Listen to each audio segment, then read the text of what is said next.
Hi, boys and girls. This is Lindsay, and we're back for our second class today because today is Wednesday and we have two classes. Now, this is the last week before summer vacation.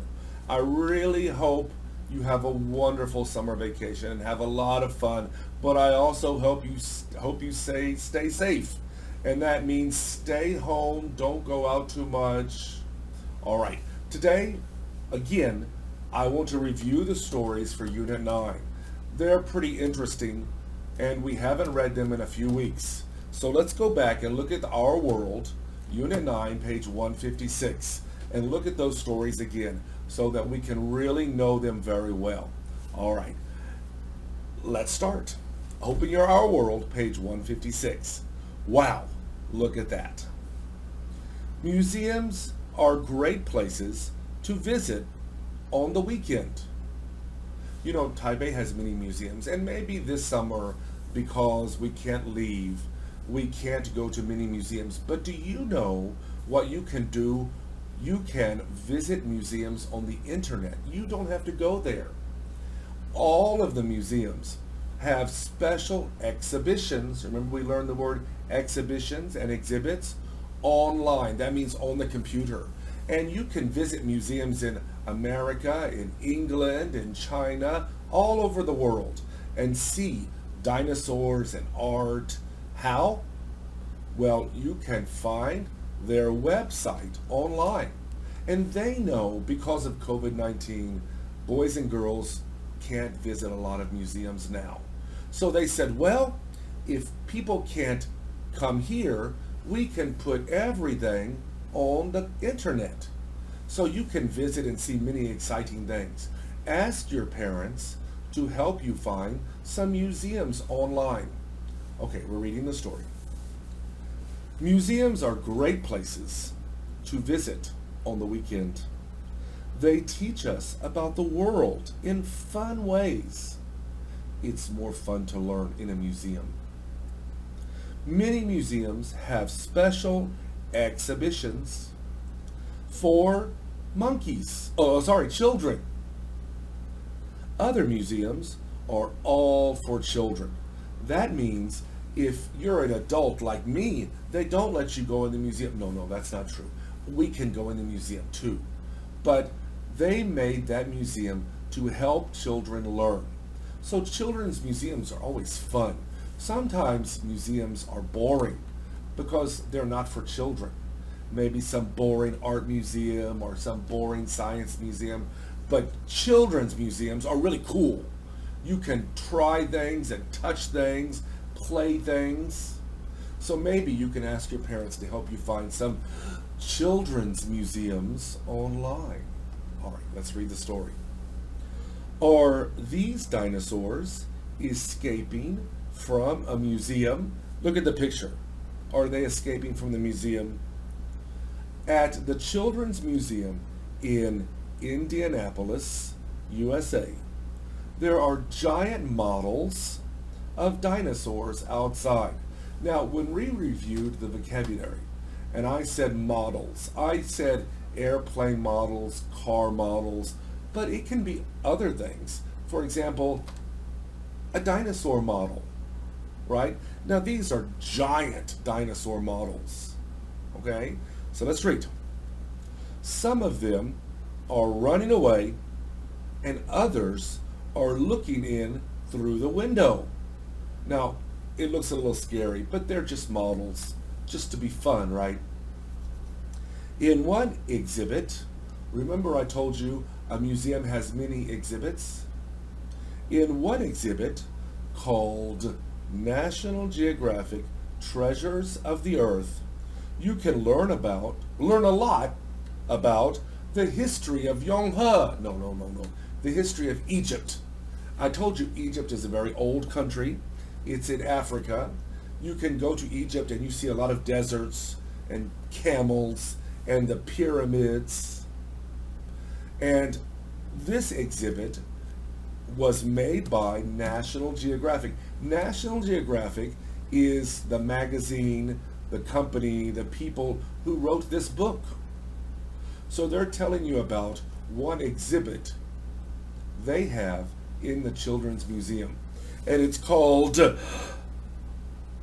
I forgot it. Oh, yeah, the National Geographic Treasures of the Earth. So let's read the next one. Inside the museum, there are real dinosaur fossils, rooms about science, art, culture, history, and much more. You can learn about the stars in the planetarium. You can go to the theater, and you can even go rock climbing. Now, what is a planetarium? I told you before, a planetarium is a special theater. And I'll tell you a secret. They don't show you real stars. Your seat goes back very far and you look at the ceiling and there are lights from the movie. And they look like real stars. And they can teach you about the stars in the planetarium. Taipei has a planetarium. Maybe after the summer you can visit the planetarium. You can learn a lot about the stars and the universe and planets. Now, you can even go rock climbing. What does that mean? Well, they put a rock, giant rock, inside the museum. And it's really, really, really tall. And you can climb it, but it's not dangerous because they have a rope around you. So you climb and you climb and you climb, but if you fall, you don't get hurt. So you can try rock climbing in that museum. Maybe something is interesting, so maybe something is boring, but there are so many things to do in that museum. You can learn so much. You can learn about history and treasures and Egypt and dinosaurs. You can even see real fossils. So the Children's Museum knows that children want to have fun. So it's more fun than other museums. Okay, let's read the next one. In Turkey, remember I told you there's a country called Turkey? This is not the bird, it's the name of a country. It's called Turkey. In Turkey, there's a museum of hair. It has hair from more than 16,000 people. Now, remember we talked about boring museums? I don't know. Do you think you want to go see a museum of hair and you can walk around and see red hair and white hair and gray hair and black hair, maybe hair from famous people, maybe really, really long hair, I don't know. But this museum says it has a lot of interesting hair and you should go see it. I don't know. There are many strange museums in the world. Some museums just show you clothes, so you can learn a lot about clothes. Some museums are sports museums, and maybe your favorite soccer team or maybe your favorite basketball team, you can see the basketball, you can see the soccer ball. There are many things you can see in those museums because people think they want to save those things and show them to everybody. So they are in museums. So let's read it. There's a picture, and under the picture it says National Geographic Treasures of the Earth. And do you see those people? The teachers and the adults, maybe mothers and fathers, and the kids, they can touch things. Usually in children's museums, you can touch a lot of things. You know, if you go to a very expensive, very famous art museum, you can't touch anything, right? But in children's museums, there's usually a place to touch things. You know, in Taipei, there's a place, a museum, where you can watch fish in the aquarium. And there's one place you can even touch the fish. They have the water, and you can put your hands in there and touch it because they know kids want to learn. And a good way to learn is to touch things, right? Let's look at the sentences. I know you have written it, but let's look at them and remember the answers and all the vocabulary so you can get better. At the top, the Children's Museum is Mm, in Indianapolis, USA. USA means United States of America. I am from the USA. You are from the ROC. Remember that? Say the name again. Indianapolis. Okay. Indianapolis is a city. It's in Indiana. Indiana is a state in the USA. And remember, the USA has 50 states. All right, number two. The dinosaurs outside of the museum look like they're running away. Now, they have to say look like because they're not really running away. These are models. They just look like they're running away. Part three, you can learn about the stars in the planetarium. There are giant models of dinosaurs in my house. No, no, no, no, no. There are giant models of dinosaurs in Teacher Nellie's classroom. No, no, no, no, no, no, no. There are giant models of dinosaurs outside the museum.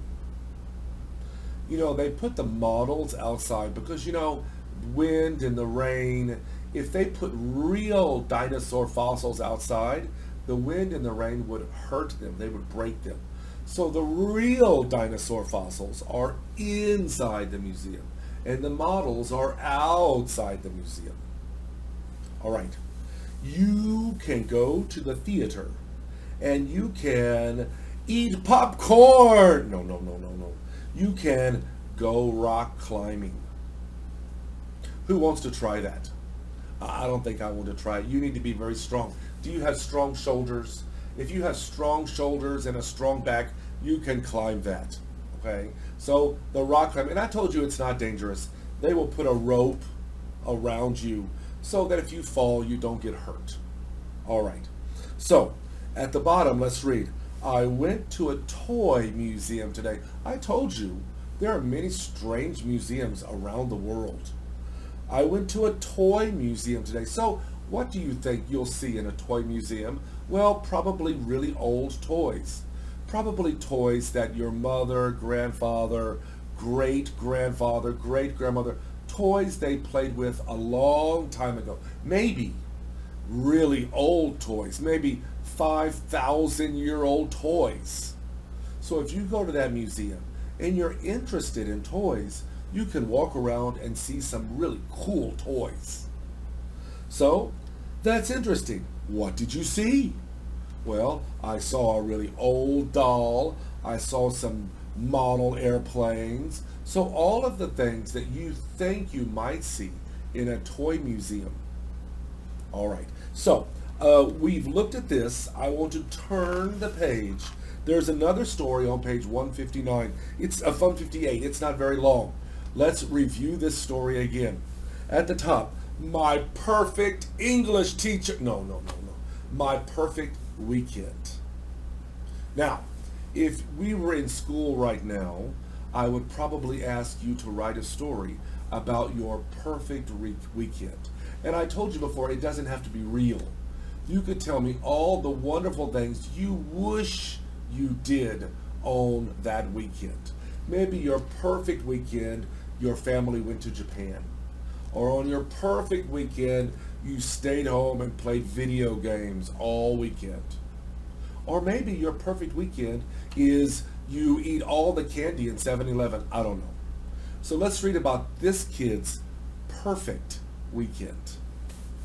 I got up early on Saturday, comma, and it was warm and sunny. Sounds good.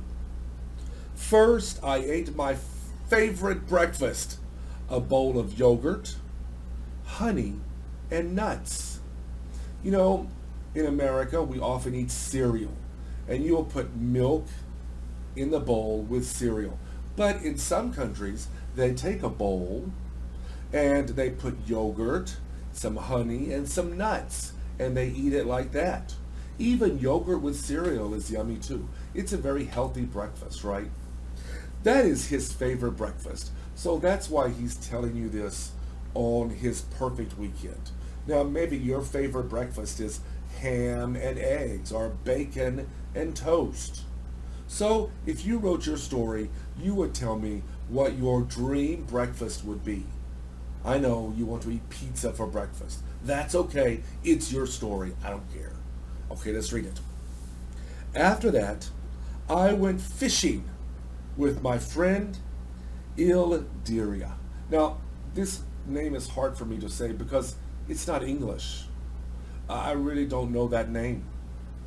I'll try to read it. Ildira. Oh no. Next one. We took lunch with us.